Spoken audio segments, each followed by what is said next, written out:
growing concerns about Prince Harry's latest courtroom fiasco after he was ordered to reveal any payments to witnesses in his case against the Daily Mail. Did Harry and Meghan get incredibly outplayed by the palace when it comes to the so-called peace summit that happened recently in London between one representative from the communications department of King Charles, two from the communications office of Harry and Meghan? This story was a bit of a shocker, but the more we get about it and the more I think about it, Harry and Meghan, of course, fell into a trap. While headlines swirl over Prince Harry's latest courtroom disaster and Meghan Markle's rumored anger over his public appearance, something else is quietly unfolding behind the scenes. A covert London peace summit between Harry and Meghan's team and King Charles's camp has just dominated the headlines, strategically sidelining both Harry's legal collapse and Catherine and William at Wimbledon. Was it PR timing or calculated distraction? So this is breaking news. This is really big news. The Sun has reported that Prince Harry could potentially be coming to meet with King Charles within the next few weeks. But the Telegraph over the weekend also, we have to acknowledge the Daily Mail that breaks the story that there have been these peace talks between Prince Harry's team and King Charles's team. The Telegraph going as far as reporting that Prince Harry is now upset that those details are out in the open and wants to ensure that everyone knows that his camp, they did not leak these peace talks. King Charles and Prince Harry's senior aides have reportedly held a secret peace summit together to try and resolve this bitter royal feud. But at the same time, Princess Kate made an appearance over the weekend at Wimbledon and she was greeted to a rapturous applause. Let's have a look.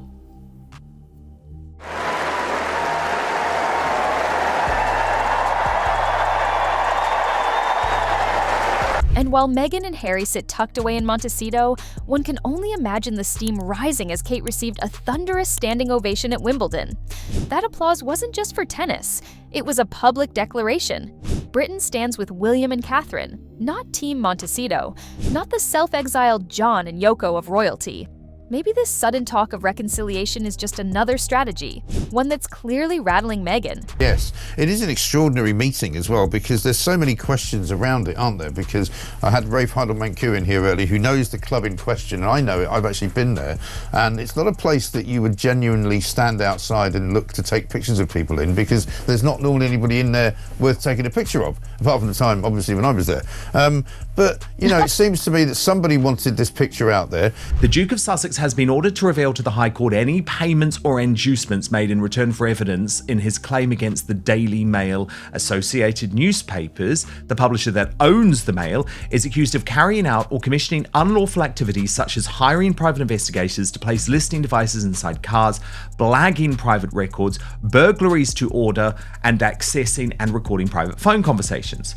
The publisher denies the allegations made by a group of high-profile figures, including the Duke, Baroness Lawrence, Elizabeth Hurley, Sir Elton John, Sadie Frost, and Sir Simon Hughes. Prince Harry now faces serious scrutiny after High Court judges demanded full disclosure of payments and incentives, reportedly including a £5,000 a month deal for PI Gavin Burrows, made by his legal research team to support witness evidence. With costs soaring and credibility on the line, he could soon find himself forced into a settlement with Associated Newspapers, much like he did with Rupert Murdoch. Were serious questions to be answered about the status of the claimant's research team, particularly the documents they held and whether there had been adequate disclosure. The Duke of Sussex is said to have sent a text message to Baroness Lawrence, alerting her that information had come to light that she would want to know about, prompting her to join the legal action just a few months later. Looking closely at this case, it's clear the judge is once again alarmed by the suspicious absence of private communications. Just like in Harry's previous battles with the Daily Mail, key messages mysteriously vanished, including those involving Spare's ghostwriter. Now, once again, vital texts from this lawsuit are conveniently missing. It's a pattern that's raising serious judicial eyebrows. Again, it's highly dodgy territory when you're looking at paying witnesses. And why on earth is Prince Harry getting involved in directly messaging Baroness Lawrence who had, remember, worked with the Mail for years and years and years after the murder of her daughter Stephen Lawrence, to turn her against the newspaper.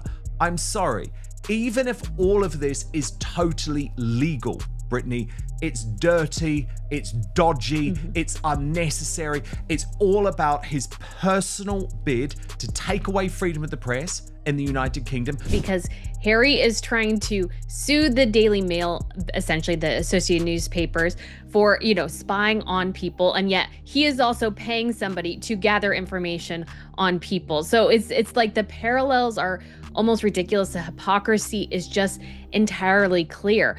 But when I look at this case for Harry, and basically any of his court cases, Harry is a man who is just angry and bitter at the world. And he fails to recognize in so many ways that he is the problem for his own mess. What on earth is Harry doing? His crusade against the press now looks like a personal vendetta, one that's murky, dodgy, and unbecoming of a royal. Targeting journalists like Piers Morgan and diving into courtroom chaos, he's fueling public backlash. Even Meghan must be fuming, watching him drag their brand into a PR disaster from behind the walls of Montecito. The first part. What's rather interesting about this discussion is that it seems to have taken place on a balcony of the Royal Overseas League. I think it's, first of all, very odd to have a meeting on a balcony if it's meant to be a private meeting. And so secondly, it looks to me as though somebody leaked it. And the obvious people to do that would be the Sussex team. Having done that, of course, it's also absolutely in keeping that they would then deny having done so. This peace summit, Charles's team via Tobin Andre would have raised a whole number of issues. So of course, first and foremost, stop slagging off the royal family. Stop revealing information about my principal, King Charles's cancer diagnosis. But secondly, the conversation would have moved to the legal cases, the ongoing legal cases, because Charles is very clear. He doesn't want his son constantly tied up in the court, constantly taking the British government to court, constantly taking the British media to the court. Harry's obsession with courtroom victories has blinded him to reality. He doesn't care what King Charles thinks. He's proven that. So why Charles still entertains these peace talks is baffling. Just look at the Murdoch case. Harry puffed his chest, swore he'd go to trial, made headlines, and then quietly settled. No win, no justice, just another ego-fueled disaster cloaked in PR spin. Harry is not winning in any of these. He loses most of them, or he settles because there's no other option on the table for him. And he's just going to continue to pursue these. And I guess if he wants to lose out on a bunch of money and make his wife angry, like, that's Harry's prerogative. But it's the delusions and the narcissism and the ego fueling this. Harry has once again proven that he's willing to chase his delusions of courtroom victories, no matter how disastrous the outcome. These are not logical cases, so Harry is just beating a dead horse at this point. It's to Harry's reputation, because almost every time he speaks, you realize how disconnected from reality the guy is and how much he lives in, I think, these fueled fantasies of being, at high risk and all these sorts of things. And it just doesn't benefit anyone to bring Harry really back. And let's face it, the king has been through all this before with Diana. I mean, his complaints in the 80s were that if he was making a serious speech, that all the press were interested in was what she was wearing, or if she crossed her knees or made some sort of gesture or sign or smiled or didn't smile or whatever. And that was very frustrating for him. So the last thing he needs, actually, is Prince Harry, let alone Meghan Markle, coming along and distracting things from the work that he's doing. The palace has long feared Harry can't be trusted. Every private conversation risks ending up in the headlines. King Charles knows this firsthand.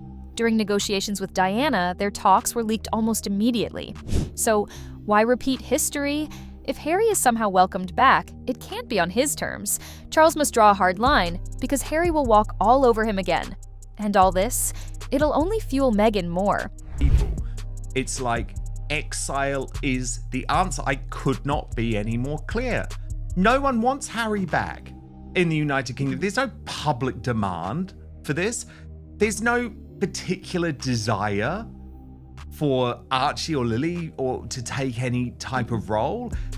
It's just lunacy. It's utter lunacy on the part of Charles. I also have to say, Brittany, have the Sussex squad not just proven themselves to be monsters over the past little while? And we saw it again at Wimbledon at the weekend with one of these very, very nasty members of the Sussex squad. If there is any tension between the King and Prince William, and there are reports that occasionally that there are tension between the King and Prince William, I believe that it is over Prince Harry. Yeah. And the King wanting to have some sort of relationship with him, and Prince William realizing that Harry and Meghan are a liability to the royal family, and that it could not only jeopardize the King's legacy, but Prince William's as well, based on Harry and Meghan's actions over the last few years. Well, I think we're all missing the biggest theory here. Harry and Meghan might just be running out of money. Harry and Meghan are burning through cash, fast. Lavish lawsuits, flashy PR, and nothing to show. Their royal ties remain the only bankable asset. So when the brand fades, cue the royal drama. King Charles might still buy into the peace pitch, ever the hopeful father. But William, he's not fooled. The trust is gone, and he's not signing up for a sequel. It's called Judy in Richmond, and apparently she's quite a prominent member of the Sussex squad, and she's had a particular issue with Camilla Tominay for some time. I saw her a few months ago criticising for Camilla Tominay. De Richmond, member of the Sussex squad, ended up sitting behind Camilla Tominay at Wimbledon. And she posted on X, sat behind Camilla Tominay, "Don't worry, Sussex squad, I mentioned I was a Harry and Meghan fan and that she blocked me on Twitter for calling her a wanker." Camilla Tominay, though, wasn't putting up with this, and good on her for this. She went public on X saying, "You were rude and obnoxious and annoyed everyone sitting in our area with your drunken screaming and shouting." Well, a prominent Sussex squad member, Judy, took another swipe at Camilla, something she's done before. But this time, Camilla didn't stay silent. She fired back on X, telling her to lay off the sauce and show some self-awareness, calling her a vile troll. Even Chris Rose backed her, calling Judy's antics pathetic and childish. This all followed the Wimbledon event. No drama there, just dignity until Camilla responded later. And I think a Sussex squad member, self-described, doing that to Camilla in public just shows how immature Meghan's audience is, that she kind of attracts people who I think behave in a way that is less than classy. The classy thing to do would be, if you don't really have anything nice to say, don't really say anything at all. There was no need for that. You're at an event completely separate from the royals in many ways. Yes, they're there, but this is a tennis event. No reason to get nasty here. But Catherine, because she's real royalty, she shows up at Wimbledon and gets a huge standing ovation. And this clip was just going totally viral. And when I thought to myself, what is this about? I think it's about the fact that Harry and Meghan in California have really tried to diminish the royal brand. But Catherine got a standing ovation because she is real royalty, right? She respects the people of the Commonwealth. She takes her role seriously as someone who will be the queen someday. She's married to someone, Prince William, who will be the king of England. Right, and they will rule over, I believe, 2 billion people in the Commonwealth. Some people even backed Camilla online, saying, "Good thing Judy wasn't near Catherine or William," while parts of the Sussex squad bizarrely cheered Judy on. It's insane how far this online venom has gone. And Catherine, like a true royal, showed up to the event with grace, warmth, and her beautiful family, and was met with a standing ovation. She didn't chase punchlines, she chased love, and she got it, which Meghan doesn't seem capable of doing. He wrote, "Big shocker, People magazine loves Meghan's toilet wine, but their faces after tasting it gives a completely different story." So I was like, oh, okay, I want to see this now.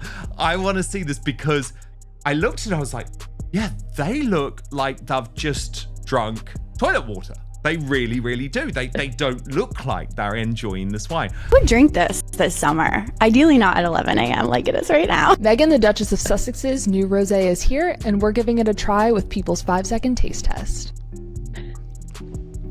It's pretty light and it's not too sweet. Damn, I'd get a bottle. Phrase. Oh, she does not look like she likes it. Like all rosés, I guess. I don't know. But I mean, hey, if you love rosé, this will be great for you. And it's actually 10 out of 10. Go Meghan. Go Meghan. You go, girl. From courtroom chaos to cash concerns, Harry and Meghan are spiraling, clinging to royal ties while burning bridges. Their desperate proximity to the crown is obvious, their PR tactics predictable. Meanwhile, Catherine and Camilla lead with dignity, earning public respect. The Sussex Squad's online antics only expose the growing divide. And let's be real, people just can't seem to forget the lingering aftertaste of Meghan's toilet water rosé wine. What happened, Brittany? We won't hear a word from Meghan and Harry on this. Yep. The Sussexes should say no.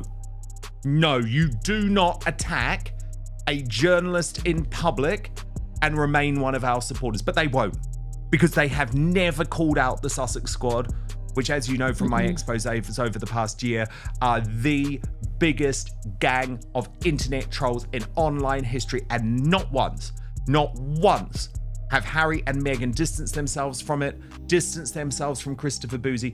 I think they are disgusting. Do you think this so-called royal reconciliation will actually happen? Or is it just another Montecito PR move? Drop your thoughts below, especially on the Sussex Squad's rude behavior and Meghan's endless drama. And if you felt the same pride watching Catherine at Wimbledon, full of grace and class, then hit that like button and subscribe, because the royal truth deserves a louder voice.